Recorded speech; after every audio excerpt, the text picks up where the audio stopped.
భారతీయ రైల్వేలు తన రైలు నియంత్రణ వ్యవస్థను మెరుగుపరుచుకోబోతున్నాయి. ఈ వ్యవస్థ 100 సంవత్సరాలకు పైగా పురాతనమైనది. ఈ రైల్వే నెట్వర్క్ ప్రపంచంలో 4వ స్థానంలో ఉంది. ఇప్పుడు దీనిని ఆధునీకరించనున్నారు. ఇది పనితీరు, భద్రతను మెరుగుపరుస్తుంది. ఎకనామిక్ టైమ్స్ ప్రకారం, రైల్వే బోర్డు ఒక కొత్త ప్రణాళికను రూపొందిస్తోంది. ఇది కార్యకలాపాలు, ట్రాఫిక్ నియంత్రణ కోసం సాంకేతికతను ఉపయోగిస్తుంది.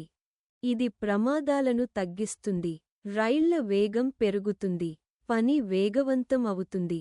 ఈ రోజుల్లో రైల్వే ట్రాఫిక్ చాలా పెరిగింది. అందుకే ఇది అవసరం. ఈ మార్గాలపై దృష్టి, సరుకు రవాణా కారిడార్లు, హై స్పీడ్, మిశ్రమ ట్రాఫిక్ మార్గాలపై ప్రత్యేక శ్రద్ధ వహిస్తామని ఒక సీనియర్ అధికారి తెలిపారు. Japan, Russia, Germany, Switzerland, France, Spain railway వ్యవస్థల నుండి రైల్వే బోర్డు నేర్చుకుంటుంది. కానీ అక్కడి వ్యవస్థలను నేరుగా ఉపయోగించలేము, ఎందుకంటే భారతదేశంలో రైల్వేల పని చాలా భిన్నంగా ఉంటుంది. ఏదైనా పరిష్కారం భారతదేశానికి అనుగుణంగా ఉండాలని అధికారి చెప్పారు. కొత్త వ్యవస్థలో ఏముంటుంది? కొత్త వ్యవస్థలో ఇంటిగ్రేటెడ్ కమాండ్ సెంటర్ ఉంటుంది. రైలు కార్యకలాపాలకు సంబంధించిన అన్ని విభాగాలు, శాఖలు దీనిలో కలిసి పనిచేస్తాయి.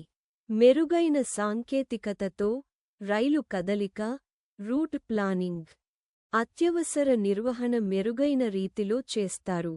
ప్రస్తుతం చాలా పనులు మాన్యువల్గా జరుగుతున్నాయి. దీనివల్ల రైలు కంట్రోలర్లపై చాలా ఒత్తిడి పెరుగుతుంది. పెరుగుతున్న ట్రాఫిక్ను వారు నిర్వహించలేకపోతున్నారు. ఇప్పుడు సాంకేతిక పరిజ్ఞానం వాడకంతో వారి పని సులభతరం అవుతుంది. ఈ వ్యవస్థ ఇప్పుడెందుకు? ఇటీవల కొన్ని రైలు ప్రమాదాలు జరిగాయి. రైలు నియంత్రణ వ్యవస్థలో కొన్ని లోపాలు ఉన్నాయని ఇది చూపించింది. అందువల్ల మెరుగుదలలు చేయడం చాలా ముఖ్యమైంది. రైల్వే బోర్డు ఒక కమిటీని ఏర్పాటు చేసింది. ఈ కమిటీ ట్రాఫిక్ నియంత్రణ వ్యవస్థను మెరుగుపరచడానికి సూచనలు ఇస్తుంది.